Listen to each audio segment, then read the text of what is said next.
ॐ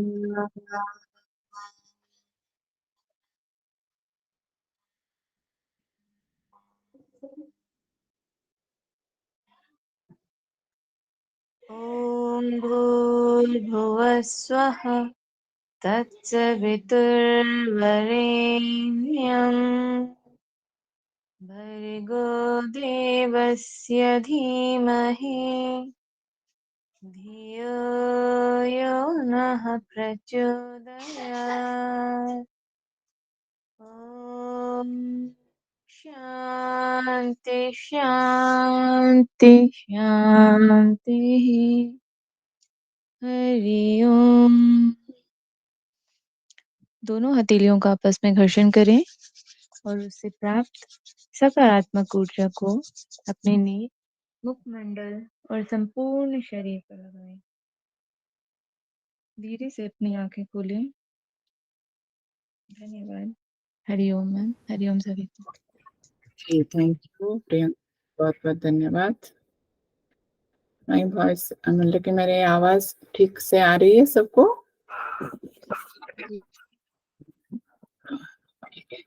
तो चलिए आज का सत्र स्टार्ट करते हैं सिद्ध सिद्धांत पद्धति का। आज हमारा दूसरा क्लास है, तो सभी लोग 5 बजे तक ज्वाइन कर लीजिए, ठीक है। तो हमने क्या क्या देखा था कल के क्लास में, कौन हमें बता सकते हैं? रूपाली जी। मैम मैं बाहर हूँ, डेंटिस्ट के यहाँ हूँ। ठीक है। अच्छा हरगुन जी। Yes ma'am. हाँ थोड़ा बताइए क्या हमने देखा था कल? मैम कल हमने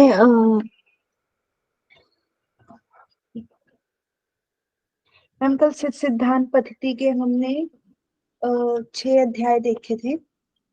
हाँ उससे पहला अध्याय है पिंड उत्पत्ति, पिंड विचार, पिंड संवित, पिंड आधार, पिंड पद समरस भाव और योगियों का जो अवधूत योगियों के लक्षण है उसमें। हाँ और इसके अंदर मैम विस्तार से आपने बताया था कि क्या क्या है, पिंड ठीक की उत्पत्ति कैसे हुई है।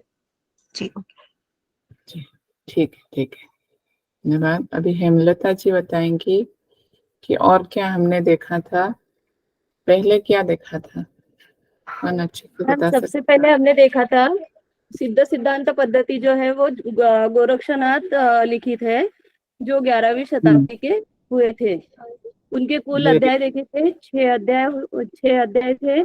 पिंडोत्पत्ति, पिंड विचार, पिंड संवित, जिसे पिंड का ज्ञान भी कहा जाता है, पिंड आधार चौथा, और 5वां पिंड पद समरस भाव, और 6वां था श्री नित्य अवधूत योगी, जिसे श्रेष्ठ योगी भी कहा जाता है। तो पहले अध्याय में हमने देखा था पिंड उत्पत्ति में सृष्टि की रचना, पिंड, अनादि पिंड, आद्य पिंड और महासागर पिंड की 8 मूर्तियां, प्रकृति पिंड, अंतकरण, कुल पंचक, शक्ति पंचक, प्रत्यक्षीकरण पंचक, कर्म देखे थे 5 और काम 5, चंद्रमा की कलाएं देखी थी 17, सूर्य 13, सूर्य की कला 13, अग्नि की 11 और नाड़ियों के 10 द्वार, वायु 10, और स्थूल शरीर की उत्पत्ति जो होती है वो गर्भ में जैसे पुत्र पुत्री नपुंसक जैसे जुड़वा, और कुल धातु देखे थे 10। और दूसरे अध्याय में हमने देखा था नौ चक्र का वर्णन। हाँ हेमलता जी बहुत बहुत धन्यवाद, अच्छे से हमने याद रखा है। अभी प्रियंका जी बताएंगी सेकेंड और थर्ड चैप्टर में क्या क्या हमने देखा था। जी सेकेंड चैप्टर का जो नाम है वो है पिंड विचार। उसके अंतर्गत हम पढ़ते हैं नवचक्र और 16 आधार, 3 लक्ष्य, 5 व्योम और अष्टांग योग। और उसके बाद उसके बाद तीसरे जो चैप्टर है उसका नाम है पिंड संवित, मतलब कि पिंड का ज्ञान। उसमें 7 पाताल, 21 ब्राह्मण, 4 वर्ण, 7 द्वीप, 7 समुद्र, 8 पर्वत, 9 खंड, 9 नदियां, 27 नक्षत्र, 12 राशि और 9 ग्रह और 15 तिथियां। बहुत बहुत ऐसा वर्णन वशिष्ठ संहिता में भी हमें देखने को मिलता है। Very good. अभी अनुराधा जी बताएंगी मुझे अभी 4th चैप्टर में और 5th चैप्टर में क्या है। अनुराधा जी। Yes ma'am. जी बोलिए। 4th चैप्टर में हम देखे थे निजा शक्ति, कुंडलिनी शक्ति। कुंडली शक्ति 2 बताए हैं और निजा शक्ति में कुल अकुल बोला गया है, और कुंडली शक्ति को प्रबुद्ध, अप्रबुद्ध और शक्ति के 3 प्रकार बताए गए हैं, ऊर्ध्व, मध्य और अध। फिर 5th अध्याय में है कि योग मार्ग और पाखंड मार्ग, गुरु की महत्ता, साधक क्रम के सोपान बताए गए हैं, गुरुकुल परंपरा, साधना की 5 परंपराएं, योग की 5 अवस्थाएं, स्थूल, सूक्ष्म, कारण, तुर्य, तुर्यातीत अवस्था को प्राप्त करने के 4 हेतु बताए गए हैं, योगी की वेशभूषा, दिनचर्या बताई गई है। Very good. हाँ अभी स्मिता जी बताएंगी 6ठे अध्याय में क्या है। सिद्ध सिद्ध पदंत का 6ठा अध्याय का नाम है श्री नित्य पिंड अवधूत योगी। और इसमें जो है ना मैम वहाँ पे योगी के अवधूत योगी के लक्षण बताए गए हैं। 4 आश्रम का वर्णन मिलता है यहाँ पे, ब्रह्मचर्य, गृहस्थ, वानप्रस्थ और संन्यास आश्रम। यहाँ पे त्रिदंडी का भी वर्णन मिलता है। 5 मकार है जो मध्य, मुद्रा, मीन, मास, मैथुन्य, इनका समावेश 5 मकार में होता है। पंचतत्व रात्रि का भी वर्णन है यहाँ पे, नाड़ी शुद्धि का वर्णन है, किससे मोक्ष मिलेगा और इसका वर्णन मिलता है। और अनेक मतलब उपासक जो है इनका परिचय यहाँ पे करवाया गया है। जी और क्या है, और 2 पॉइंट आपने छोड़ दिया। मैंने इतने नोट डाउन किए थे, सॉरी। ठीक है कोई बात नहीं। जी परिका जी बोलिए। नमस्ते मैम। मैम 6 था ही ना, 6ठा वाला? हाँ, छठा वाला। इसका असली जो पूरा नाम था, जो मिसप्रिंट हुआ था वैसे, तो पूरा नाम है नित्य पिंड अवधूत योगी। सिद्ध योगी के सर्व ज्ञान प्राप्ति हो जाती है, तो इसे स्थिति प्रज्ञा भी कहते हैं हम श्रीमद् भगवत गीता में। इसमें जो अवधूत योगी के लक्षण है, बहुत सारे लक्षण बताए हैं कि किस प्रकार का एक योगी है जो उनको सिद्धि मिल चुकी हुई है, अब वो सिद्ध योगियों में आते हैं। तो इस प्रकार के बहुत सारे लक्षण हैं और इनमें 4 आश्रम की बात कही गई है, जैसे ब्रह्मचर्य, गृहस्थ, वानप्रस्थ, संन्यास। इसके अलावा त्रिदंड का वर्णन हमें मिलता है, जो कि हमें आयुर्वेद में मिलता है, पर वो अलग है, पर नाम सेम है। त्रिदंडी का वर्णन। और 5 प्रकार के मकार हैं जो कि निषेध है, ये हमें नहीं करने चाहिए। उनमें आता है मध्य, मुद्रा, मीन, मास, मैथुन। पंचतत्व रात्रि का है, इसका मीनिंग मुझे नहीं पता, पर पंचतत्व रात्रि है एक। और इसमें एक होता है नाड़ी शुद्धि। एग्जैक्टली नाड़ी शोधन जो हम करते हैं वैसा है या नहीं ये भी नहीं पता, पर नाड़ी शुद्धि का वर्णन हमें 6th अध्याय में पढ़ने को मिलता है। और मोक्ष किसे मिले और किसे नहीं मिलेगा, इसके बारे में वर्णन मिलता है कि कौन डिजर्व करता है मोक्ष की तरफ और कौन नहीं करता, या किस तरह के स्टेप्स फॉलो करने चाहिए टूवर्ड्स दी मोक्ष, तब आपको मोक्ष की प्राप्ति मिलेगी। और इसमें एक होता है कि हाँ जी, डिफरेंट टाइप के जो योगी हैं, जो योग साधक, जितने भी डिफरेंट टाइप के उपासक हैं, उनके बारे में बताया गया है। और एक और चीज है, एज अ गुरु, जब हम खुद भी गुरु बन जाते हैं या जो भी योग सिद्धि पाना चाहते हैं, योग सिद्धि करना चाहते हैं, उनके बारे में बताया गया है कि जो एज अ शिष्य है कि किनको ज्ञान दें हम और किसको ज्ञान ना दें हम। जब हमें ज्ञान हो तो हमें किसको देना चाहिए और किसको नहीं देना चाहिए, कौन इसका प्रभाव डालेगा हमारे समाज पर, या इसका एडवर्स इफेक्ट, या कहीं कि उसको नेगेटिव वे में इसको यूज कर सकते हैं। प्लस लास्ट जो इसके अंदर आता है, एक 4 पुरुषार्थ के बारे में। जो पुरुषार्थ हैं वो धर्म, अर्थ, काम, मोक्ष। वेरी गुड, वेरी नाइसली आपने एक्सप्लेन किया। सभी को कुछ मतलब कि हर चीज याद है, तो इसका मतलब चलिए देखते हैं नेक्स्ट में क्या और कुछ कोई कहना चाहता है क्या। थोड़ा हैंड्स डाउन कर दीजिए प्रियंका जी और स्मिता जी। और कोई कुछ बताना चाहता है क्या? किसी ने हैंड राइज किया है शायद, मुझे मैम पता नहीं। मैम षटकर्म का वर्णन इसमें कौन से अध्याय में है? ये 6 चैप्टर में, आपका 6 उपदेश में है, ठीक है। षटकर्म, लेकिन यहाँ पर पूरा वर्णन नहीं है, सिर्फ कुछ कुछ नाम का मतलब कि नाम मिलता है, जो कि अलग ही नेम है यहाँ पर आपको मिलेगा, जो कि हम जाएंगे जब छठा चैप्टर के अंदर, तभी हम देखेंगे क्या क्या नाम यहाँ पर बताया गया है, ठीक है। लेकिन कुछ ऐसा वर्णन नहीं है वहां पर।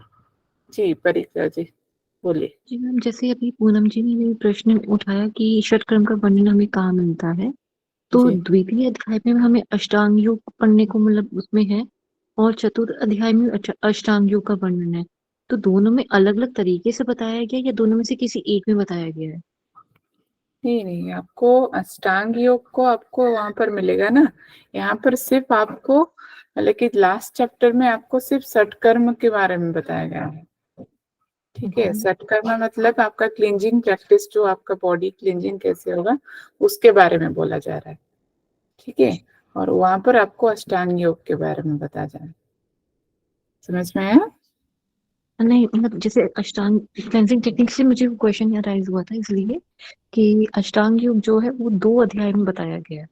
नहीं तो नहीं, दोनों में नहीं, दोनों में नहीं, क्योंकि इसमें आपने सिर्फ स्पेशली कहा था कि चतुर्थ अध्याय में जो कुंडलिनी का जागरण वगैरह हम करते हैं वो अष्टांग योग से करते हैं।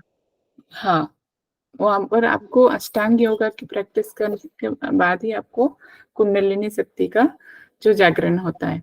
लेकिन आपके छठे अध्याय में सिर्फ वो बोल रहा है कि षटकर्म के बारे में, अदर प्रैक्टिस के बारे में नहीं बोल रहा है, ठीक। ठीक है। और सेकंड अध्याय में सेकेंड अध्याय में फिलहाल जो हम जाएंगे तो उसमें देखेंगे वही मतलब कि अष्टांग योग के बारे में ही बोल रहा है, क्योंकि उसी प्रैक्टिस को कंटिन्यू करके आपको वहां पर मतलब कि कुंडलिनी तक आपको जाना है, ठीक है ठीक ठीक जी, थैंक जी। यू। हाँ, तो चलिए अभी देखते हैं आज का।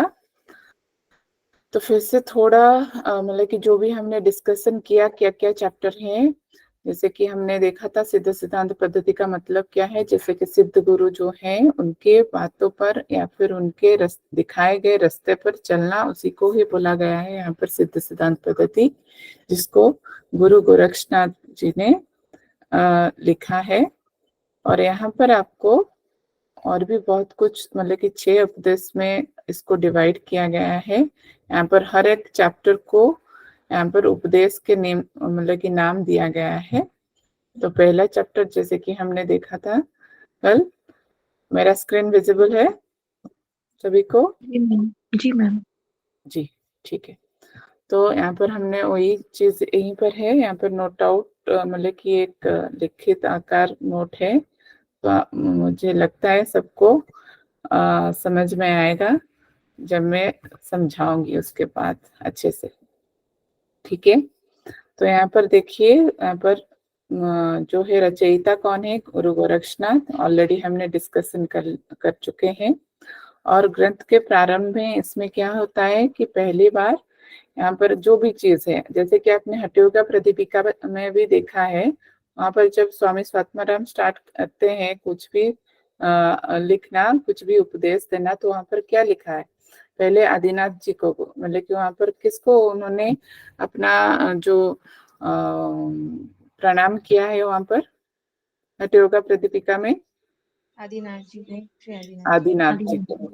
हाँ, यहाँ पर भी वही चीज है, आदिनाथ जी को प्रणाम करते हुए, जो कि भगवान शिव है, तो उन्हीं को प्रणाम करते हुए यहाँ पर इस हठयोगा टेक्स्ट का मतलब कि आरंभ होता है।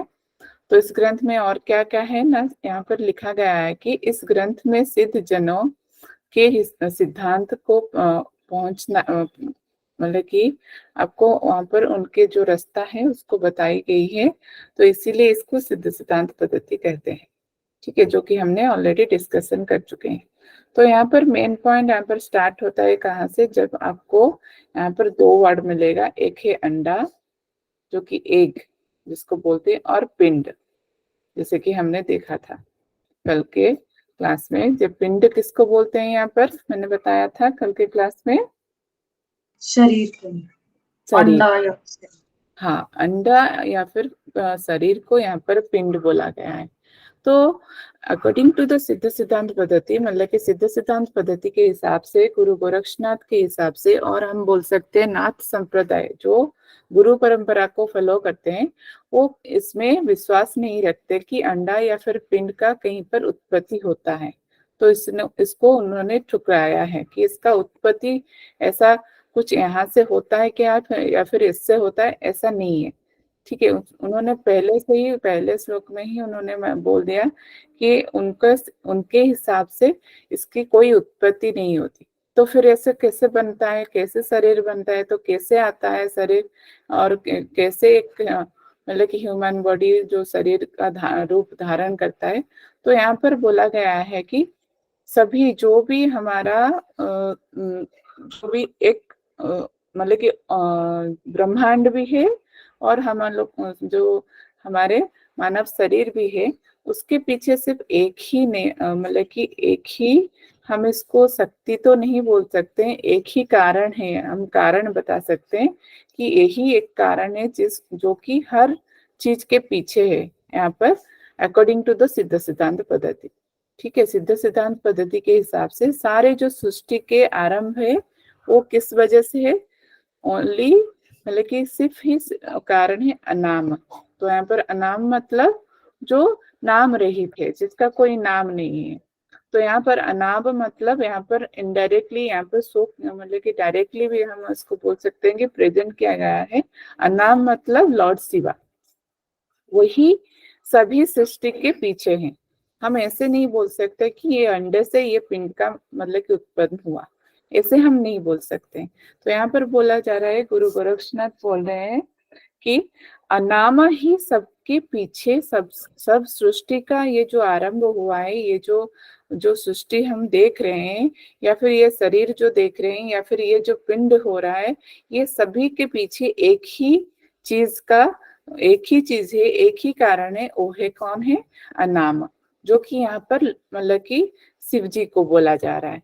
ठीक है, और अनाम मतलब क्या है, जो नाम रहित थे, जो जिनका कोई नाम नहीं है।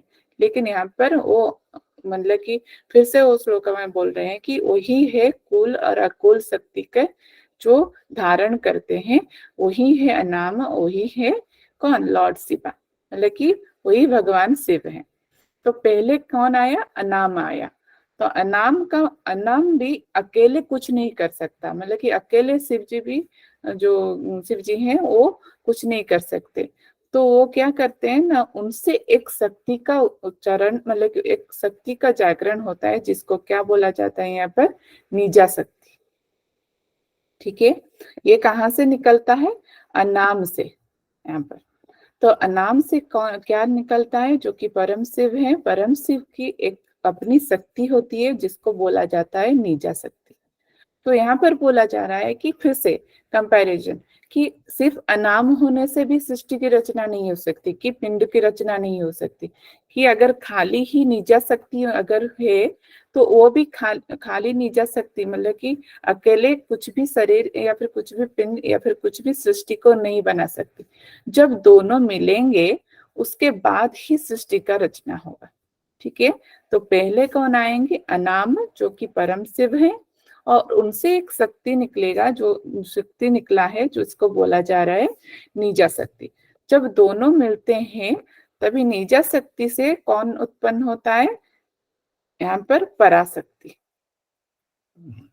जब पराशक्ति, यहाँ पर एक आप इस मतलब कि इसी जो आपका ग्रंथ है, इसमें आप समझने की कोशिश कीजिए पूरा शक्ति का आधार कैसा है। ठीक है, और हमने जो भी देखा था, कितने पिंड के टाइप्स हमने देखा था कल के क्लास में, कौन बता सकता है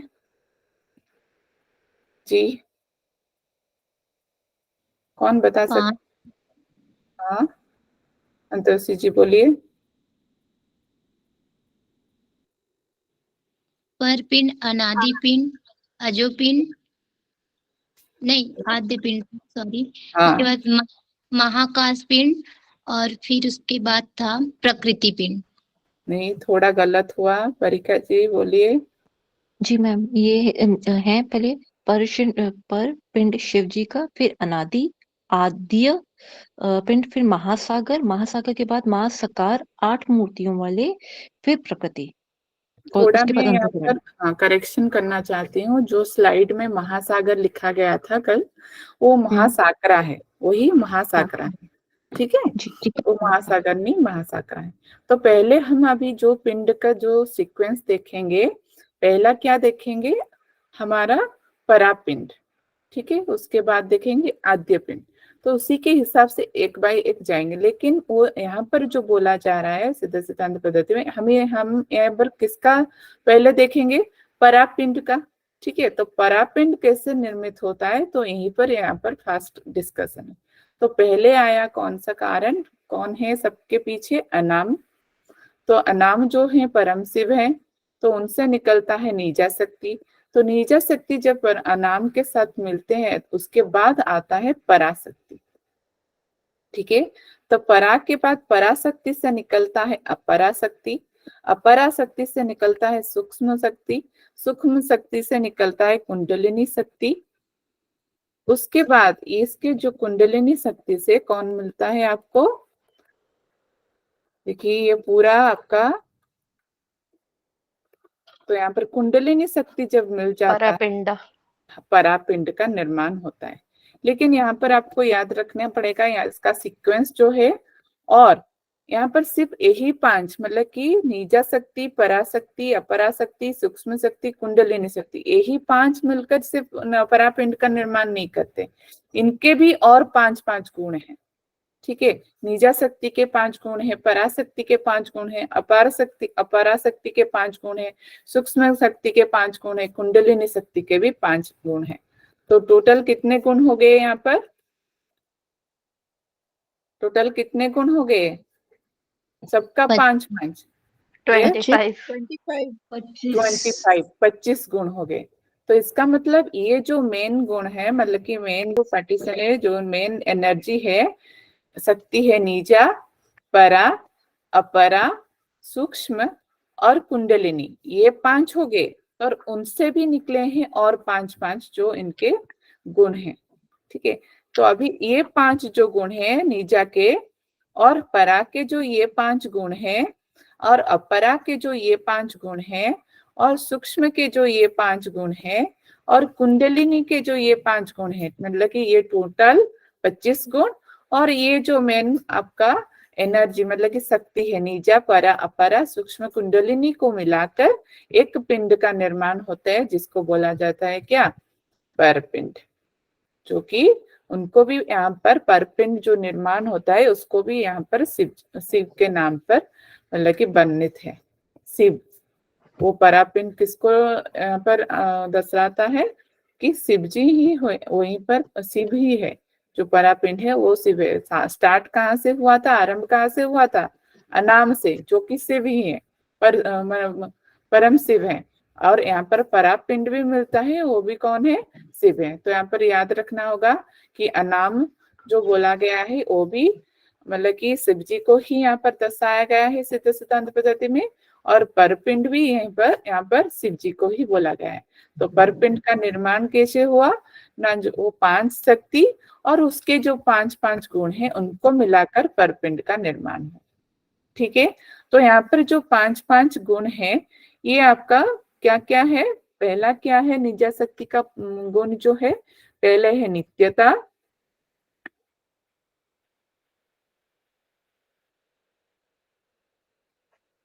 पहला है नित्यता, दूसरा है निरंजनता, तीसरा है निस्पंदता, चौथा है निराभासता, एंड जो 5वां है निरुत्थनता। ठीक है, ये 5 गुण किसके हैं, नित्यता, निरंजनता, निस्पंदता, निराभासता और निरुत्थनता, किसके गुण है ये सारे, कौन सी शक्ति के, निजा अनामा, नीजा अनामा शक्ति, की हुए ना, निजा शक्ति, नीजा के है, निजा हाँ, ओके, कंफ्यूज नहीं होना है। अनाम के फर्स्ट जो एनर्जी एक ही है यहाँ पर बोला जा रहा है, जो कि नीजा है। ठीक है, अभी नीजा के 5 गुण हैं, मैं यहाँ पर बता रही हूँ 5 गुण, 5 शक्ति नहीं, 5 शक्ति हो गए सारे ये, नीजा, परा, अपरा, सूक्ष्म और कुंडलिनी। जो कि नीजा कहाँ से निकला है? अनाम से। नीजा से निकला परा, परा से निकला अपरा, अपरा से निकला सूक्ष्म, सूक्ष्म से निकली कुंडलिनी। ठीक है, जब ये 5 एनर्जी आएंगे, 5 शक्ति आएंगे, उनके 5 गुण भी आएंगे, तभी जाके परापिंड का निर्माण होगा। ठीक है, सबको समझ में आ रहा है ना या नहीं? किसको समझ में नहीं आ रहा है तो बोलिए। मैम जैसे कि इसमें हुआ 5 शक्ति अलग है, उनके गुण अलग हैं, तो ये टोटल में 30 तो नहीं हुए फिर, यानी कि 25 गुण मिलाए जाएंगे और 5 हाँ। शक्तियां हुई। जी जी, सही पकड़ा। 5 मतलब कि 25 यहाँ पर एनर्जी हो, मतलब कि गुण हो जाएगा, और 5 शक्ति हो जाएगा, मतलब कि टोटल ये 30 हो गए। तो इन 30 को लेकर, पूरा 30 को लेकर परापिंड का निर्माण हुआ है। आ गया समझ में सबको? जी मैम। जी, ठीक है। तो अभी देखिए, इसका ये थोड़ा डीप में है ये सब नेम। यहाँ पर बहुत ही मतलब कि क्वेश्चन आना बहुत ही मतलब कि दूर की बात है थोड़ा, तो आपको याद रखना, लेकिन एग्जाम पॉइंट ऑफ व्यू से आपको इस सारे नेम को याद रखना पड़ेगा। कि आपको यहाँ पर इम्पोर्टेंट है सीक्वेंस, क्या सीक्वेंस है, पिंड का सीक्वेंस क्या है, और जो पहला परापिंड का निर्माण कैसे हुआ, कौन से शक्ति मिलाकर परापिंड बनते हैं, तो इनका सीक्वेंस ज्यादा इम्पोर्टेंट है, निजा, परा, अपरा, सूक्ष्म और कुंडलिनी। फिर भी यहाँ पर भी ऐसा भी क्वेश्चन आ सकता है कि आप इसमें से ढूंढिए कि कौन निजा का गुण नहीं है, तो यहाँ पर आपको ढूंढना पड़ेगा। देखिए, आप अगर यहाँ पर गौर करेंगे, निजा स्टार्ट होता है कौन से लेटर से? देखिए, न से, नी, तो यहाँ पर इसके सारे गुण भी जो है नी से ही है, नित्यता, निरंजनता, निस्पंदता, निरवस्था और निरुत्थानता। ठीक है, तो ये आपके लिए इजी होगा आपको याद रखने के लिए। उसी तरह पराशक्ति का भी 5 गुण है, कौन कौन है? अस्तित्वता, अस्तित्व एंड अप्रमेयता। किसी का माइक शायद म्यूट नहीं हुआ है, थोड़ा म्यूट कर दीजिए। अप्रमेयता, अभिन्नता, तय, उसके बाद क्या है? चौथा क्या है? अनंतता, और उसके बाद 5वां है अव्यक्तता। ठीक है, ये 5 गुण है किसके? ना पराशक्ति के। तो यहाँ पर अगर आप गौर करेंगे, सारे लेटर देखिए यहाँ पर स्टार्ट होता है अ से। अस्तित्वता, अस्तित्वता, दे, उसके बाद क्या है? अप्रमेयता, अभिन्नता, अनंतता, उसके बाद आपका अनंतता, उसके बाद अव्यक्तता। ये सारे जो 5 गुण हैं ये किसके हैं? पराशक्ति के हैं। ठीक है, उसके बाद अपराशक्ति, अपराशक्ति के भी 5 गुण हैं। तो सारे देखिए स्टार्ट होता है कहाँ से? स्फ, स्फ जो सब मतलब कि वहां से स्टार्ट होता है। तो स्फ से ये क्या हो गया? स्फुरता, स्फुटता। ठीक है, स्फुरता, स्फुटता। उसके बाद तीसरा क्या है? स्फरता। चौथा क्या है? स्फोटता। 5वां क्या है? स्फुरतिता, स्फुरतिता। ठीक, तो ये 5 हो गए किसके गुण? अपराशक्ति के गुण। ठीक है, तो उसके बाद आ गया सूक्ष्म शक्ति। सूक्ष्म शक्ति भी उसी तरह 5 गुण है इसके। तो कौन कौन है? निरंतरता, निरंसता, निरंसता, निरंसता। उसके बाद कौन आ जाएगा? निरंतरता। दूसरे में, तीसरे में आ जाएगा निश्चलता। चौथे में आ जाएगा आपका निश्चयता, और 5वां आ जाएगा आपका निर्विकल्पता। ठीक है, तो इसके बारे में ज्यादा वर्णन नहीं, सिर्फ इसका नाम दिया गया है और इसका मीनिंग दिया गया है। तो आपको याद रखने के लिए इजी होगा कि उसके पहले लेटर को लीजिए, ताकि आपको मतलब कि इजी हो कि आप उसको एनर्जी के साथ जुड़कर आप इसको याद रख पाए। फिर आएगा आपका कुंडलिनी शक्ति। कुंडलिनी शक्ति का भी 5 गुण है। क्या क्या गुण है? ना पूर्णता, प्रतिबिंबता, प्रबलता, उसके बाद आ जाएगा आपका प्रोचलता, उसके बाद आ जाएगा प्रत्यन्मुक्ता, सॉरी। तो सब देखिए यहाँ पर भी स्टार्ट होता है कौन से, प्र से, ठीक है। प्र लेटर से आपको यहाँ पर स्टार्ट होता है, यहाँ पर स्टार्ट होता है सूक्ष्म के कहाँ से, नी से, और परा का अ से, और आपका नीजा का कहाँ से स्टार्ट हुआ, नी से। तो यहाँ पर आपको इजी होगा याद रखने के लिए। तो यहाँ पर इंपॉर्टेंट क्या है ना, परापिंड का निर्माण कैसे हुआ। अनाम से निकला नीजा, नीजा से निकली परा, परा से निकली अपराशक्ति, अपराशक्ति से निकली सूक्ष्म शक्ति, सूक्ष्म से निकली कुंडलिनी शक्ति। जब ये 5 जो शक्ति हैं जब मिल जाएंगे और इनके 5-5 गुण भी मिलेंगे, उसके बाद ही हमको एक पिंड की उत्पत्ति होगा, जिसको हम बोलेंगे परपिंड, जो कि शिव ही है। ठीक है, सबको समझ में आया परपिंड तक? जी मैम। और बाकी सबका भी जी, ओके, ठीक है। तो परपिंड क्लियर हो गया सबका, कौन से शक्ति के लोग है। अभी परपिंड के बाद कौन सा पिंड आएगा, अनादि पिंड। तो अभी देखेंगे अनादि पिंड का निर्माण कैसे हुआ। तो अनादि पिंड का निर्माण कैसे हुआ, उससे पहले हमें जाना पड़ेगा उसके डिटेल्स में, मतलब कि परापिंड के डिटेल्स में। तो यहाँ पर परापिंड का और थोड़ा यहाँ पर शक्ति का जो हमने देखा था क्या, परापिंड और उनका भी जो शक्ति है, जो जहाँ से मिलकर होते हैं, वहाँ उनका अधिष्ठात देवता के बारे में यहाँ पर बोला गया है। जैसे कि नीचा का यहाँ पर अधिष्ठात देवता कौन है, अपरंपर, और जो आपके परा के कौन है, परमपद, अपरा के कौन है, शून्य, उसी तरह सूक्ष्म के कौन है, निरंजन, और कुंडलिनी के कौन है, परमात्मा। ठीक है, और उनका कार्य और उत्पन्न क्या होता है ना, स्फुरता मात्र, भावना मात्र, सत्ता, उसके बाद साक्षात्कार, उसके बाद परमात्मा। ठीक है, ये उनका कार्य है।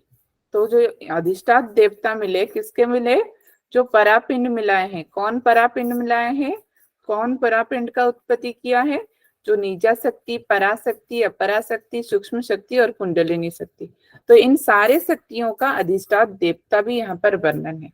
कौन कौन हो गए उनके अधिष्ठात देवता ना, नीजा का अधिष्ठात देवता कौन है, नीजा शक्ति के अपरंपर। ठीक है, और पराशक्ति के कौन अधिष्ठात देवता हो गए, परमपद। तो इनके कार्य भी दिया गया है। अब परमपद के कार्य क्या है ना, स्फुरता यहाँ पर दिया गया है। और पराशक्ति जो है उनके अधिष्ठात देवता कौन है, परमपद। तो यहाँ पर थोड़ा नेम में आपको जो भी नाम दिया गया है, थोड़ा मुझे पता है कि ये थोड़ा न्यू आपके लिए सारे नया नाम है, तो लेकिन इनको याद रखना पड़ेगा। इसमें कुछ शॉर्टकट हम नहीं, मतलब कि इससे और शॉर्टकट नहीं हो सकता है। तो आप अपने कोई भी तरीका निकालिए या फिर शॉर्टकट वे निकालिए, जैसे कि आपको याद रह जाए। लेकिन आपको इतना तो रखना पड़ेगा ही इसमें सिद्ध सिद्धांत पद्धति में, क्योंकि मैक्सिमम आपको यहाँ पर 2 क्वेश्चन मिलेगा सिद्ध सिद्धांत पद्धति से, जो कि प्रीवियस ईयर को देखकर मैं बोल रही हूँ। ठीक है, तो अपरा जो शक्ति है उनका अधिष्ठात देवता कौन है, शून्य, यहाँ पर बोला गया है। तो उनका जो कार्य क्या है, सत्ता। ठीक है, और सूक्ष्म जो शक्ति है उनका अधिष्ठात देवता कौन है, निरंजन, जिनका कार्य क्या है, साक्षात्कार, जो साक्षात्कार कराती है उनको यहाँ पर अधिष्ठात देवता कौन है, निरंजन। और कुंडलिनी शक्ति जो है उनका अधिष्ठात देवता कौन है, परमात्मा, जो कि उनका कार्य भी वही सेम है, परमात्मा। तो यहाँ पर याद रखना की चीज है, यहाँ पर अधिष्ठात देवता भी परमात्मा है और इनका कार्य भी क्या है, परमात्मा ही है, यहाँ पर बोला गया है। ठीक है, तो ये हो गया उनका अधिष्ठात देवता। तो अभी देखेंगे कि अनादि पिंड, मतलब कि परापिंड से अभी अनादि पिंड का कैसे उत्पत्ति होती है। तो अनादि पिंड की उत्पत्ति कैसे होता है, यहाँ पर बोला गया है। ना ये जो शायद एक जस्ट 1 मिनट, हाँ थोड़ा यहाँ पर मैं वर्णन कर लेती हूँ। यहाँ पर जो परपिंड के नीजा शक्ति है, परा है, अपरा है, इनके जो अधिष्ठात देवता हैं और इनके जो कार्य हैं और उत्पन्न है, जो कि अपरंपर, परम पद, शून्य, निरंजन, परमात्मा। स्पेशली इसको हम लेंगे, जो कि ये पांचों और इनके जो 5 क्वालिटी, मतलब कि इनके जो 5 गुण हैं, इसको मिलाकर क्या बनता है, ये जो 5, तो ये 5 कहाँ से निकले, इस शक्ति से निकले, ये सारे शक्ति से, ठीक है। तो ये सारे शक्ति से ये 5 अधिष्ठात देवता निकले, जो कि हमने देखा है अभी, अपरंपर और परमपद, शून्य, निरंजन, परमात्मा। तो अभी वो बोल रहे हैं कि ये जो अधिष्ठात देवता हैं, उनके भी 5-5 गुण हैं। तो ये जो इनके जो 5 गुण हैं और ये जो 5 हमने अधिष्ठात देवता देखे, तो ये सब मिलाकर कौन बनता है, यहाँ पर अनादि पिंड। अनादि पिंड का निर्माण होता है। समझ में आया सबको? अनादि पिंड का निर्माण कैसे होता है जी। तो सबके पीछे, तो इसका मतलब कौन है, सबके पीछे कौन है, अनादि अनामा। यस, अनामा और निजा शक्ति सबके पीछे है। लेकिन यहाँ पर याद रखना पड़ेगा स्टेज क्या बोला जा रहा है, परापिंड। अगर बोला जाए कि अनादि पिंड का निर्माण किस पिंड से होता है, तो क्या होगा आंसर, परापिंड से। परापिंड से।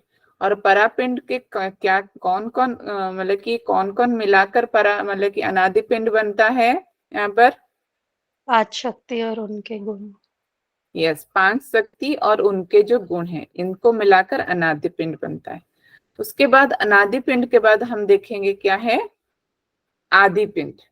तो आदि पिंड का वर्णन, मतलब कि आदि पिंड का वर्णन कैसे होता है, मतलब उसकी उत्पत्ति कैसी होती है ना। यहाँ पर फिर से सीक्वेंस चलेगा अनादि पिंड से।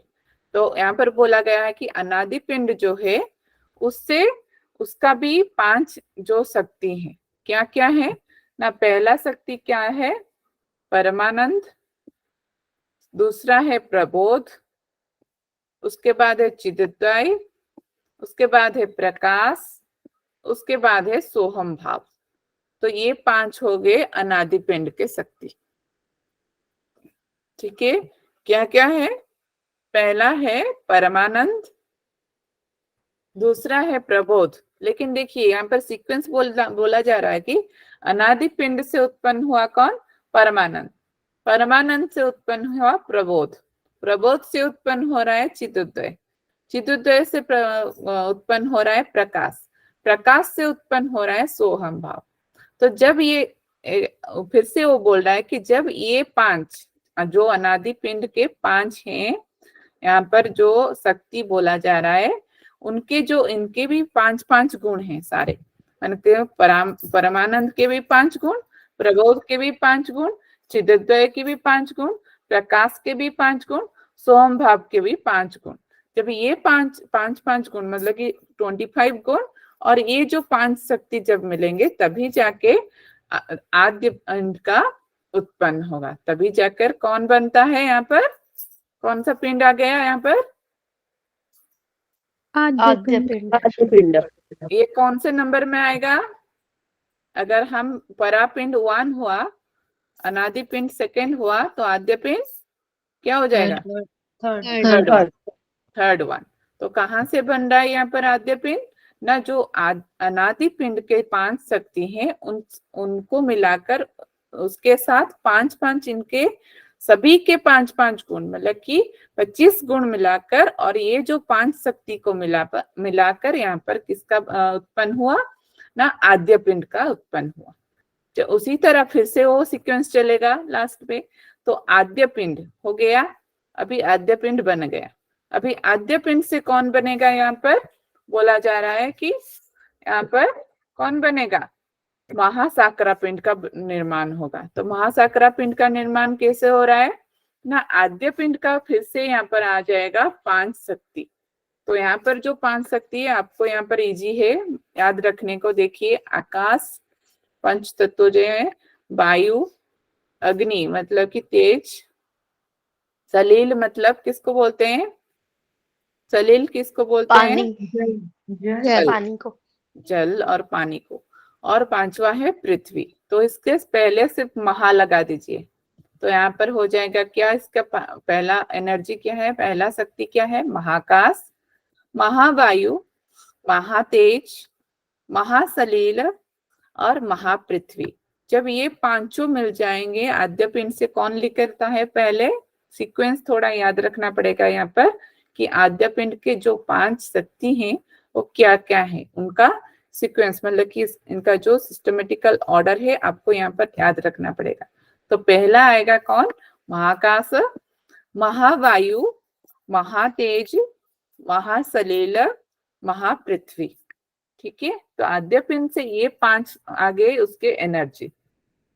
तो यहाँ पर बोला जा रहा है कि महासाकरा पिंड को बनाने के लिए क्या होता है ना, ये जो 5 इसके जो एनर्जी है उसके साथ आद्य पिंड के ये जो 5 एनर्जी हैं उसके साथ इसके भी 5-5 गुण हैं।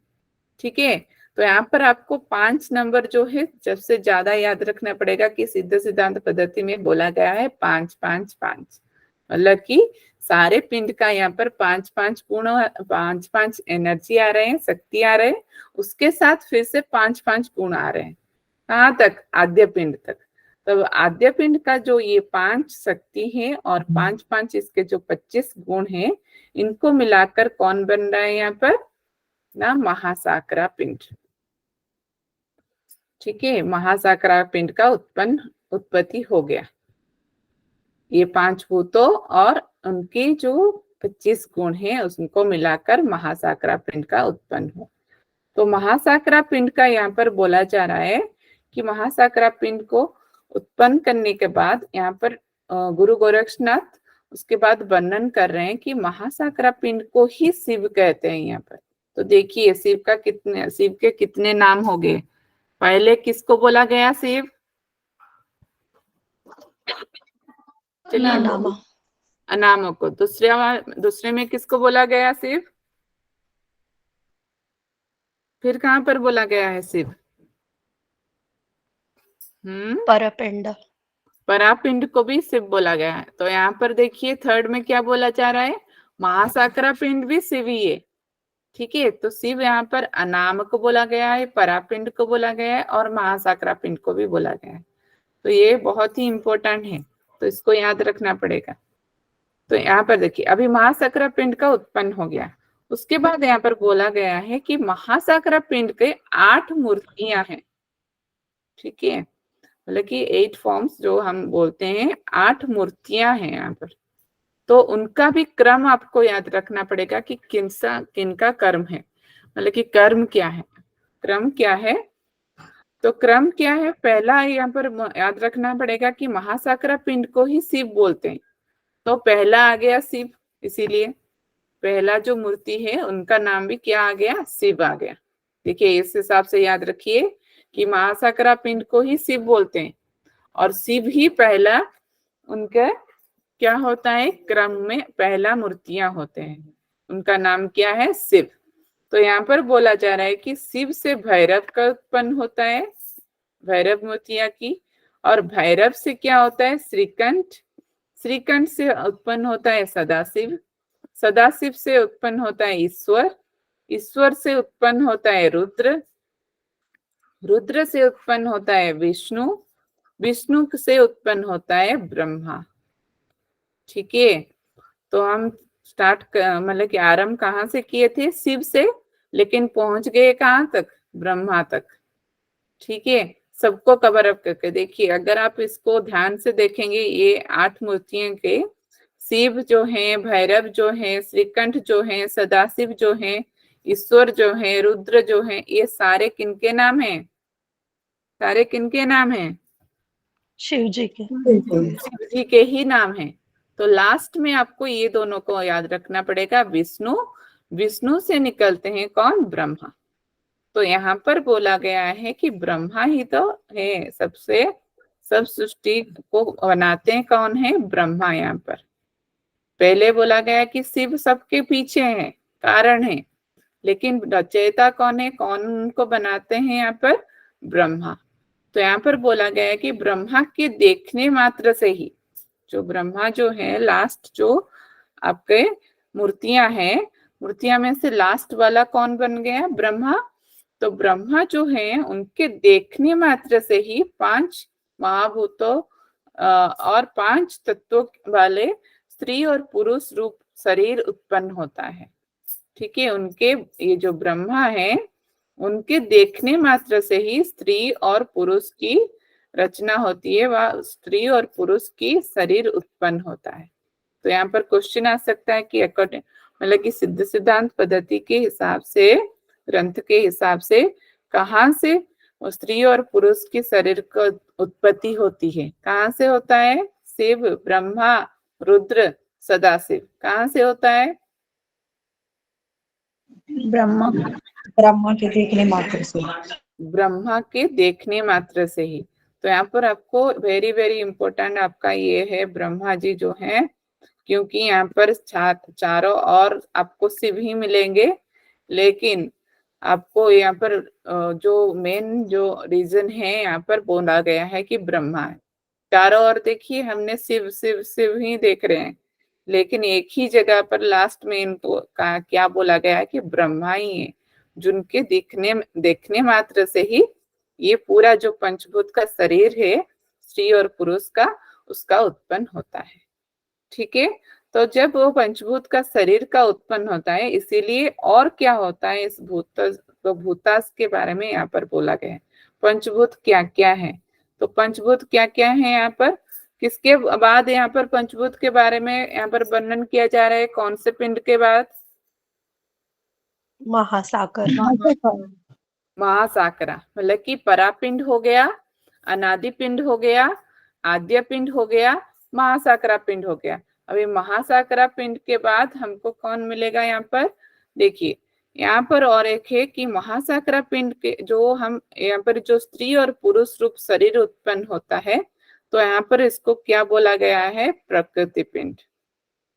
ठीक है, उसको क्या बोला गया है यहाँ पर? प्रकृति पिंड। ये शायद ये जो लाइन है ये ऊपर रहना चाहिए, थोड़ा नीचे हो गया है। ठीक है, तो इसको याद रखिएगा। स्त्री और पुरुष का जो शरीर हमने पाया ब्रह्मा से जो निकला, तो उसको क्या पिंड बोलते हैं? उसको कौन सा पिंड बोलते हैं? प्रकृति पिंड। प्रकृति पिंड। ठीक है, हाँ, इसी प्रकृति पिंड का ही 5 भूत हैं, मतलब कि भूतास के बारे में यहाँ पर डिस्कशन मतलब कि वर्णन किया जा रहा है।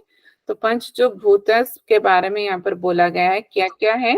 वही सेम, पृथ्वी, जल, अग्नि, जो तेज, वायु और आकाश। ठीक है, इसको हमने कहाँ पर देखा था और कौन से पिंड में देखा था? कौन से पिंड का ये शक्ति है? कौन से पिंड का? आद्य पिंड का। आद्य पिंड का। आद्य पिंड का और आदि पिंड का हमने शक्ति देखे कि यहाँ पर क्या क्या था? महापृथ्वी, महाजल, मतलब कि इसका सीक्वेंस अलग था, वहां पर इसका सीक्वेंस थोड़ा अलग है। ठीक है, आप अगर मार्क करेंगे आद्य पिंड का पहला सीक्वेंस कौन बता सकता है? आद्य पिंड का सीक्वेंस क्या था? चलिए हैंड राइज कीजिए, हैंड राइज कीजिए, देखते हैं कितने लोग अटेंटिव है। जया जी बोलिए। हम आद्य पिंड का था महाकाश, महावायु, महातेज, महासलील और महापृथ्वी। Very good.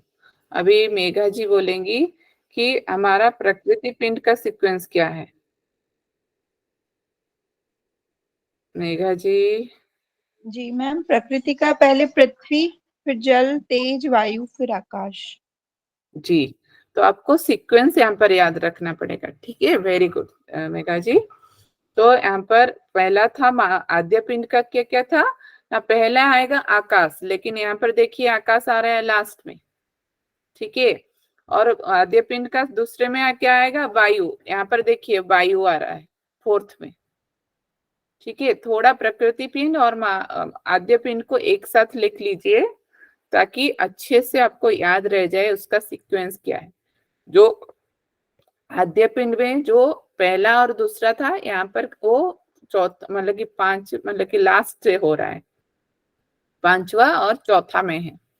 फिर वहां पर थर्ड में क्या था, महातेज था, यहाँ पर भी तेज ही है, ठीक है। और वहां पर क्या था, फोर्थ में महासलील, तो यहाँ पर आ रहा है सेकेंड में आ रहा है आपका, दूसरे में आ रहा है जल और सलील, ठीक है। और नेम में भी थोड़ा फर्क आप पाइएगा, वहां पर तेजस है, यहाँ पर तेज है, वहां पर सलील है, यहाँ पर जल है। और वहां पर फिफ्थ में था महापृथ्वी, यहाँ पर पहले में आएगा पृथ्वी, ठीक है। तो ये किसके 5 शक्तियां हैं ना, ये किसके हैं, पृथ्वी जल तेज वायु आकाश, किसके हैं, प्रकृति पिंड में। पर मैम प्रकृति इसमें एक चीज और भी है, जैसे कि प्रकृति पिंड और आद्य पिंड, ये हाँ दोनों आपस में उल्टे हैं। मतलब जी कि आद्य पिंड जो है महाकाश से शुरू होता है और पृथ्वी पे जाता है, और हाँ वहीं प्रकृति पिंड जो है पृथ्वी से शुरू होता है और आकाश पे जाता है। जी जी, ठीक है। समझने के लिए आप ऐसे भी समझ सकते हैं, जैसे आपको याद रखने के लिए सुविधा होगी उसी हिसाब से आप देखिए, ठीक है। तो पृथ्वी के जो पंच महाभूत जो यहाँ पर बोला गया प्रकृति पिंड के, पृथ्वी जल तेज वायु आकाश, और उसके भी 5 गुण यहाँ पर बोले गए हैं। तो पृथ्वी के कौन कौन 5 गुण हैं, पहले आएगा अस्थि, फिर मांस, उसके बाद त्वचा, उसके बाद नाड़ी, उसके बाद आएगा आपका रोम, मतलब कि जो आपका हेयर है, ठीक है, स्किन है के ऊपर जो रहता है। उसके बाद सेकंड जो है पंच महाभूत में, फिर से मैं रिपीट करती हूँ, पृथ्वी के कौन कौन आए, अस्थि, मांस, त्वचा, नाड़ी और रोम, ओके, ठीक है। और सेकंड में कौन आएगा, जल, जल का भी 5 गुण है, क्या क्या क्या है, लाल मतलब कि जो आपका सलाइवा जिसको हम बोलते हैं, और उसके बाद कौन आएगा, मूत्र, उसके बाद शुक्र, उसके बाद शोणित जो कि रक्त बोलते हैं इसको, और स्वेद जो कि स्वीट, ठीक है। तेज, तेज के भी मतलब कि जल के फिर से लाल, मूत्र, शुक्र, उसके बाद क्या है, शोणित, उसके बाद श्वेत, ठीक है। तेज के भी 5 भूत जो थर्ड में है तेज, उसके भी 5 गुण हैं, क्या क्या है, क्षुधा जो कि आपको जब भूख लगती है उसको बोलते हैं क्षुधा, तृष्णा, उसके बाद निद्रा, कांति, आलस्य, ठीक है। पहला हो गया क्या, क्षुधा, उसके बाद तृष्णा, उसके बाद निद्रा, उसके बाद कांति, उसके बाद आलस्य। तो ये आप इस भूतों में से आप क्वेश्चन आप मतलब कि याद रखिएगा, इसमें से क्वेश्चन ज्यादातर आ सकता है, ठीक है, कि ये कौन सा गुण है जो कि इस भूत के अंदर नहीं आता। मतलब कि पृथ्वी जो पंच महाभूत है इसमें से आप इसको मतलब कि छांटिए कि कौन सा पृथ्वी महाभूत का गुण नहीं है, तो इस तरह आ सकता है। तो इसको आपको वेरी वेरी इंपॉर्टेंट, इसको आपको याद रखना पड़ेगा, ये सारे पंच महाभूत और उसके जो गुण हैं इसको आपको याद रखना ही पड़ेगा, और कोई रास्ता नहीं है। उसके बाद उसी तरह चौथा में क्या है, वायु।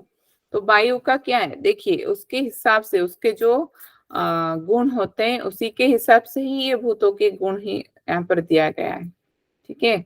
तो उसके साथ अगर आप रिलेटेड करेंगे तो आपको ये इजी होगा आपको याद रखने के लिए। जैसे वायु, वायु का क्या है, धावन, उसके बाद भ्रमण, उसके बाद वायु का जो है धावन है, उसके बाद क्या है, भ्रमण, उसके बाद प्रसारण, उसके बाद आकुंचन, उसके बाद निरोध। ये सारे गुण जो हैं किसके हैं, वायु के हैं, धावन, भ्रमण, प्रसारण, आकुंचन और निरोध। उसके बाद लास्ट में आता है आकाश। तो आकाश के भी 5 गुण हैं, जो कि राग, उसके बाद द्वेष, उसके बाद आएगा भय, लज्जा, उसके बाद आएगा मोह। ठीक है, ये सारे 5 जो गुण हैं ये किसके हैं? आकाश के हैं। राग, द्वेष, भय, लज्जा और मोह। तो ये जब 5 महाभूत और ये जब 5 गुण, ठीक है, तो उनके जो 5-5 गुण ये कहाँ से निकले हैं? ये सारे प्रकृति पिंड के ही, मतलब कि ये 5 भूत हैं और उनके 25 गुण हैं। ठीक है, तो यहाँ पर बोला जा रहा है कि प्रकृति पिंड जब मिल जाता है और उससे वहां जो महाभूत का मतलब कि उत्पन्न होता है, उसके बाद बोला गया है और कोई पिंड का यहाँ पर विवरण मतलब कि वर्णन नहीं किया गया है। उसके बाद फिर से बोला गया है अंतःकरण पंचक के बारे में। सबको याद रह रहा है या फिर ज्यादा हो रहा है? बताइए, याद रह रहा है नेम सब, जो भी नाम मैं बता रही हूँ? पिंड, नहीं मैम, सारे को कहाँ याद रहेंगे। हाँ हाँ, सुनाई नहीं दे रहा है। हम कौन बोल एकदम रहे से थे? टाइम लगेगा मैम। अच्छा अच्छा, नहीं समझ में तो आ रहा है। प्रकृति पिंड सबको समझ में आया या जी नहीं? जी ठीक, ठीक है, इसमें से कोई कंफ्यूजन नहीं होना है कि पहले क्या है? अनाम है, उसके बाद परापिंड, उसके बाद अनादि पिंड, उसके बाद आदि पिंड, उसके बाद महासाकरा, उसके बाद परा। ठीक है, उसका सीक्वेंस गलत मतलब कि गड़बड़ नहीं करना है। उसके बाद आपको ये जो गुण हैं, इनके जो शक्ति हैं, उनको याद रखना पड़ेगा। तो थोड़ा बहुत और अंतःकरण पंचक है, उसको थोड़ा हम देख लेते हैं। ठीक है, तो यहाँ पर प्रकृति पिंड से जो ये 5 महाभूत निकले, उसके बाद क्या होता है? उसके बाद वर्णन किया गया है अंतःकरण पंचक। तो यहाँ पर बोला जा रहा है कि अंतःकरण जो है 5 यहाँ पर अंतःकरण है। कौन कौन है? मन, बुद्धि, अहंकार, चित्त और चैतन्य। ठीक है, यहाँ पर 5 जो गुण हैं क्या क्या है? मन, बुद्धि, अहंकार, चित्त और चैतन्य। उसके बाद क्या बोला जा रहा है? अंतःकरण के उनके भी 5-5 गुण बोला जा रहा है कि मन का जो गुण है क्या है? संकल्प, विकल्प, मूर्छा, जड़ता, मनन। ठीक है, क्या क्या है मन का जो अंतःकरण के गुण है? संकल्प, विकल्प, मूर्छा, जड़ता और मनन। ये जो 5 गुण है, ये किसके 5 गुण है? मन के 5 गुण है, जो अंतःकरण पंचक के एक है। तो अंतःकरण पंचक के मतलब कि पहला वाला कौन है? मन है। उसके बाद बुद्धि आएगा। सीक्वेंस भी यहाँ पर बहुत ही इंपॉर्टेंट है। मन आता है, उसके बाद बुद्धि आता है, उसके बाद अहंकार, उसके बाद चित्त, उसके बाद चैतन्य। ठीक है, तो बुद्धि का भी 5 गुण है यहाँ पर। विवेक, वैराग्य, शांति, संतोष और क्षमा, मतलब कि फॉरगिवनेस, जिसको हम क्षमा बोलते हैं। ठीक है, तो बुद्धि के जो 5 गुण हैं कौन कौन हो गए? विवेक, वैराग्य, शांति, संतोष, क्षमा। ठीक है, उसके बाद आएगा तीसरे नाम पर कौन आएगा? अहंकार। तो अहंकार के भी 5 गुण हैं। क्या क्या है? अभिमान, ठीक है, और उसके बाद क्या आएगा? मदीय। उसके बाद क्या आएगा? मम सुख, मम दुख। उसके बाद आएगा मामेदम, मतलब कि मेरा यह है। इस तरह का जो भावना आता है अहंकार में, मतलब क्या आता है कि ये मेरा है, ये मतलब कि ये दुख है तो भी मेरा है, ये सुख है भी तो मेरा है, ये सारे मेरा है। ठीक है, जो आई फीलिंग्स आता है, मतलब कि मेरा जो ऐसा कहना आता है, तो उसको यहाँ पर बोला जा रहा है अहंकार। ठीक है, और फोर्थ में आ जाएगा क्या? आपका चित्त। जो क्या है? चित्त हमेशा क्या रहता है? तो जो कि मति यहाँ पर बोला जा रहा है। मति मतलब इंटेलेक्ट, जो आपका माइंड। हम यहाँ पर माइंड तो मतलब कि पूरा वर्ड नहीं बोल सकते एग्जैक्टली।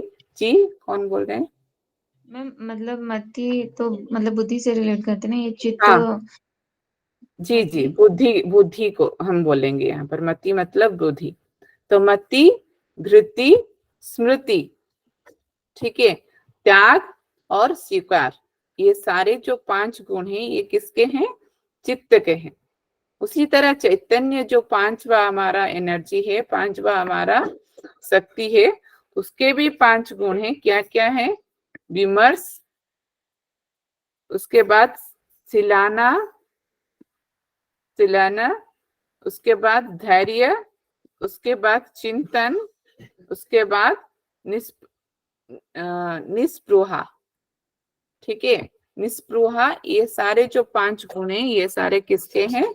अंतःकरण पंचक के 5 गुण हमने देखे।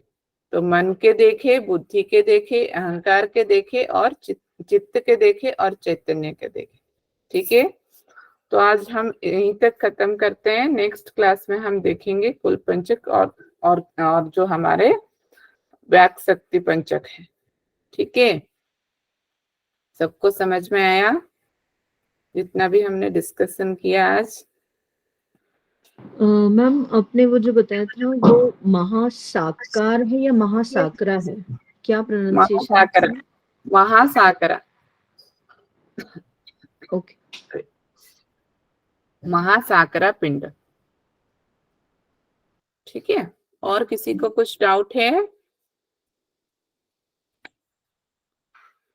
पूछ सकते हैं अभी। मुझे कुछ डाउट नहीं है, ठीक है। अभी देखते हैं जी, मैम हाँ जी बोलिए। एक जैसे आपने बोला है कि कुल शक्तियां जो निजा, परा, अपरा, सूक्ष्म, कुंडलिनी, उसमें 5 गुण है, तो उसमें शक्ति के भी अलग से 5 गुण ऐड होंगे क्या मैम? हाँ हाँ, आपके फिर से क्वेश्चन दोहराइए थोड़ा।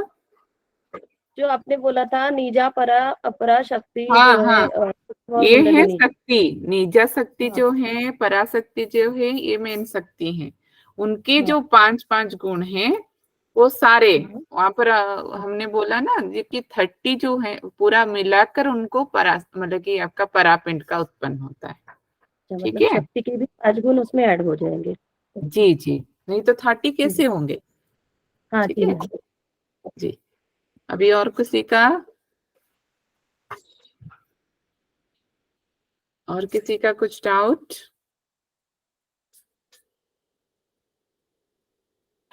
ठीक है, प्रियंका जी, प्रियंका जी आप वहां पर हैं? हाँ चलिए, थोड़ा मुझे बताइए परापिंड का निर्माण कैसे हुआ?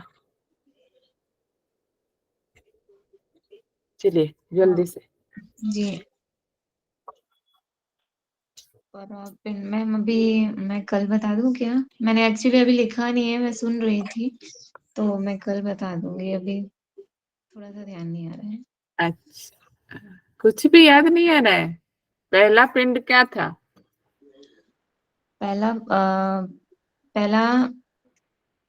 एक दिन याद नहीं आ रहा है अभी। अच्छा ठीक है, नेहा जी। अच्छा, नेहा जी का तो साउंड आ रहा है, कौन बता सकता है? हैंड रेज कीजिए। संध्या जी बता सकती हैं, बोलिए संध्या जी। मैम पर पिंड का उत्पत्ति पूछा ना आपने? जी जी। हाँ, तो पहले अनामा शक्ति, तो उससे निजा शक्ति हुआ, तो निजा शक्ति, पराशक्ति, अपराशक्ति, सूक्ष्म और कुंडलिनी, ये 5 शक्ति और उनके 5 गुण, इनसे मिलके पर पिंड की उत्पत्ति होती है। Very good, very good. अभी जया जी बोलेंगी अनादि पिंड का उत्पन्न कैसे हुआ? जी Jaya ji. Yes ma'am. Ma'am अनादि पिंड जो भी हमारे जो शक्तियां थी निजा, परा, अपरा, सूक्ष्म, कुंडलिनी, उनके जो अधिष्ठा देवता थे, उनसे मिलाकर अनादि पिंड की उत्पत्ति हुई थी। कौन कौन उनके अधिष्ठान देवता थे? क्या क्या थे? जैसे निजा के थे परम परम, और परा के परम पद, अपरा के शून्य, सूक्ष्म के निरंजन और कुंडलिनी के परमात्मा। जी तो इन गुणों से मिलकर अनादि पिंड की उत्पत्ति हुई थी। जी, इनके 5 गुण और ये जो है ये क्या है, ये 5 अधिष्ठान देवता है, उनके जो 5 गुण है, मतलब कि टोटल कितने हो गए, टोटल कितने गुण हो गए?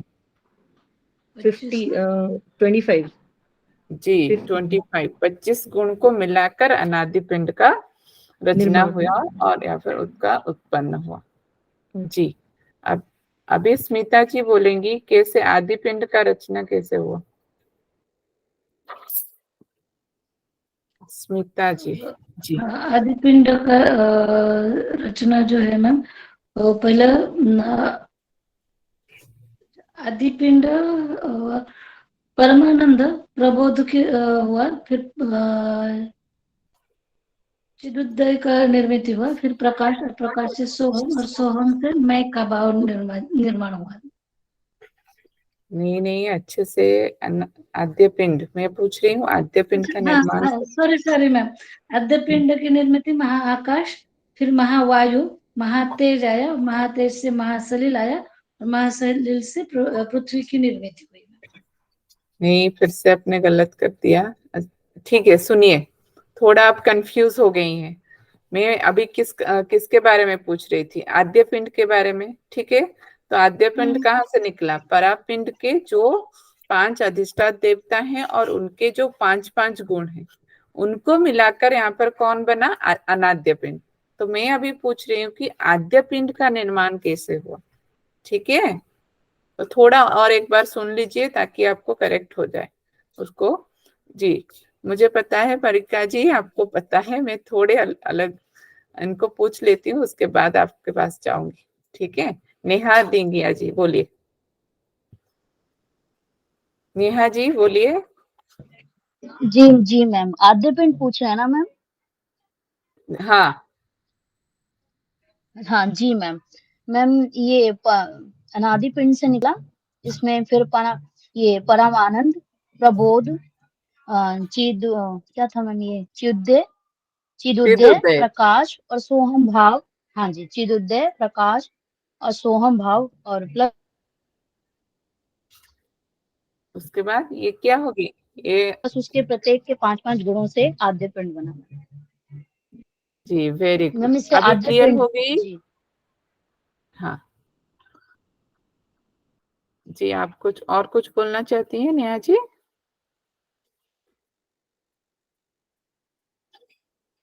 ठीक है, स्मिता जी आप अभी क्लियर हो गई कैसे बनता है आद्य पिंड?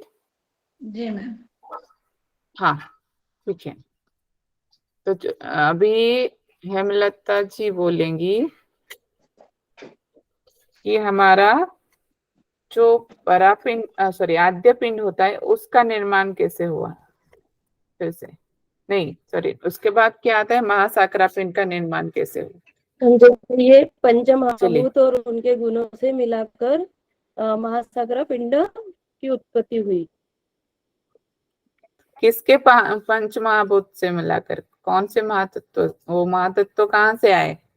जैसे अनादि पिंड के बाद आद्य पिंड की उत्पत्ति हुई जी, उसके बाद जो महाकाश, महावायु, इसे क्या बोलेंगे मैम? ये पंचमहाभूत से ना? हाँ नहीं, अपने मैं पंचमहाभूत आपको याद रखने के लिए इजी होगा इसीलिए बता रही थी कि पंचमहाभूत है, पंच तत्व से हैं, बट वो कहाँ से निकले? वो जो पंच तत्व महाकाश आद्य पिंड से। यस, आद्य पिंड से। हाँ आद्य पिंड से निकले ना, आद्य पिंड से जो पंचमहाभूत निकले उससे महासागर पिंड की उत्पत्ति हुई। ओके, तभी अभी भी थोड़ा सही है ना मैम? हाँ अभी ठीक है। अभी परिका जी बोलेंगी महासाकरा पिंड की उत्पत्ति कैसे हुई। जी, महासाकरा पिंड की उत्पत्ति हुई, पहले आद्य पिंड आया, आद्य पिंड में महाआकाश, महावायु, महातेज, महासलील, महापृथ्वी, इनके जी गुण प्रत्येक के 5-5 गुण, मतलब 25 गुण ये हो गए, और ये शक्तियां 5 ये हुई, इनको मिला के टोटल मतलब 30 हो गए। इनसे हमारा महासाकरा पिंड उत्पन्न हुआ। महासाकरा पिंड को क्या बोला गया है यहाँ पर? शिव कहा है मैम। विष्णु, शिव शिव। जी वेरी गुड। अभी महासाकरा पिंड के कितने मूर्तियां हैं? 8। 8। सभी मैसेज में दीजिए 8 मूर्तियां हैं। क्या क्या नाम है? चलिए मैसेज में डालिए। रुकिए थोड़ी देर।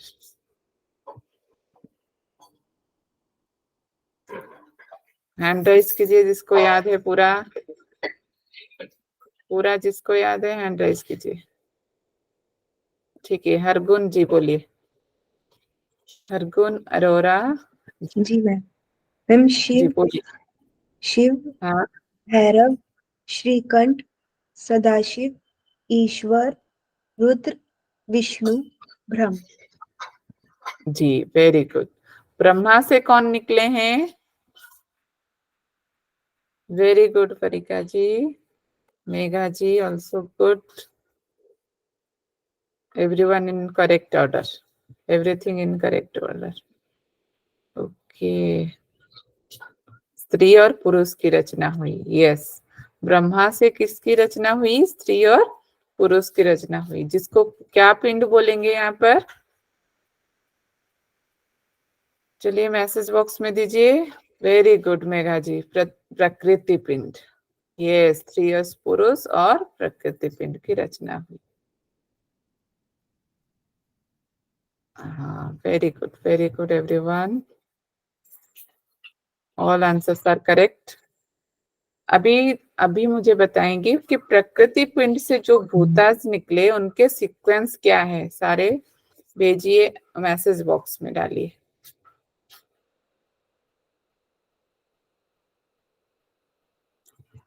मैसेज बॉक्स में डालिए पूरा सीक्वेंस।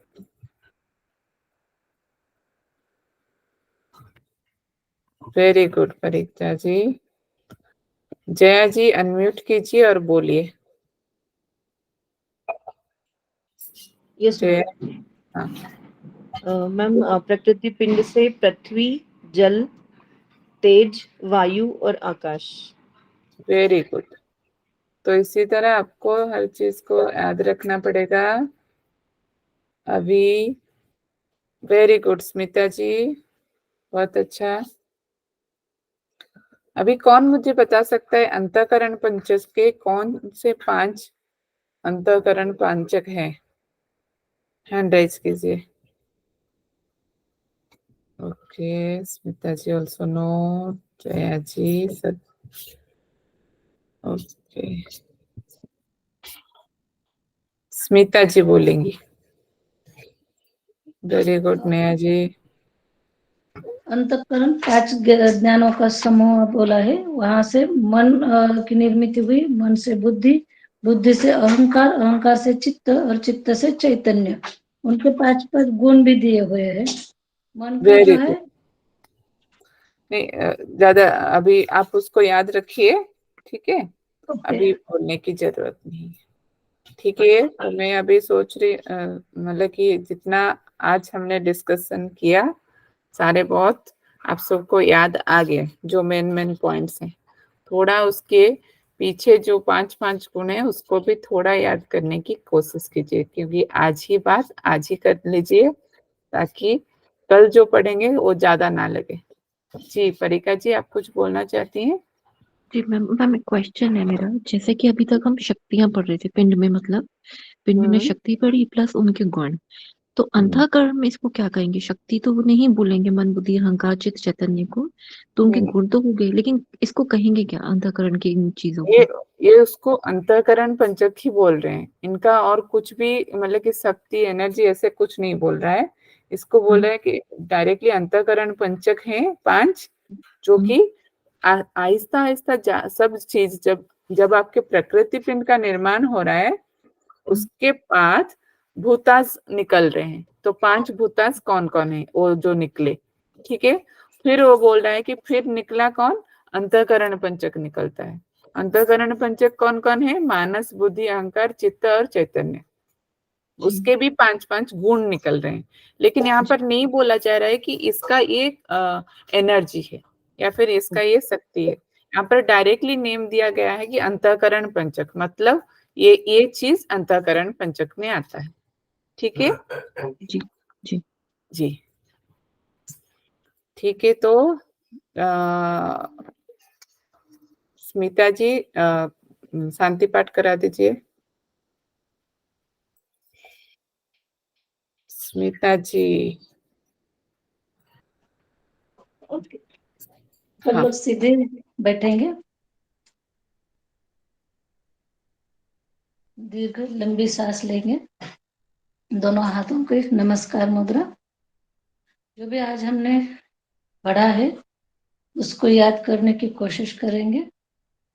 भगवान को प्रार्थना करेंगे कि हमें पढ़ाई में थोड़ा सा एनर्जी दे दे करके। इसके लिए हम लोग प्रार्थना करेंगे। ओम पूर्णमिदं पूर्णात् पूर्णमुदच्यते पूर्णस्य पूर्णमादाय पूर्णमेवावशिष्यते। ओम शांति शांति शांति। दोनों हस्तों का घर्षण करेंगे, धीरे से दोनों आंखों पे रखेंगे, पूरा हाथ हमारे चेहरे पे घुमा लेंगे और आंखें खोलेंगे। फिर से एक बार भगवान को धन्यवाद देंगे, मैम को धन्यवाद देंगे। हरिओम। थैंक यू स्मिता जी, हरिओम सभी को। जो भी डाउट्स है आप सब